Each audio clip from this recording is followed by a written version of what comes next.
Jsme Naděje Otrokovice.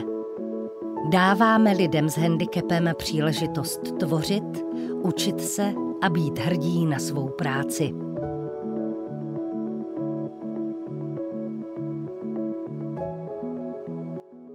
Jsem potřeboval velký pracovní stůl. Já se mi tady moc líbí, rád se mi pracuje. Jo, tak mě to tady baví, chodit a jít do toho do práce a tak dělat s tím dřevem. Aby tady bylo víc těch stolů. Dřevěných stolů? Víc, aby jsme se tady hodně,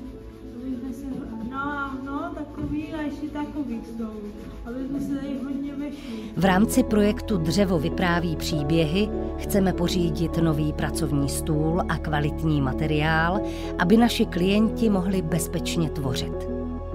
Tyto výrobky v sobě skrývají pomoc i radost.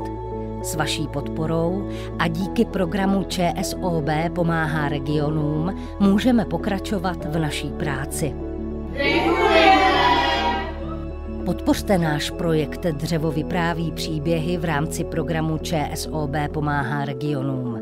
Vaše pomoc znamená novou šanci na radost a úspěch.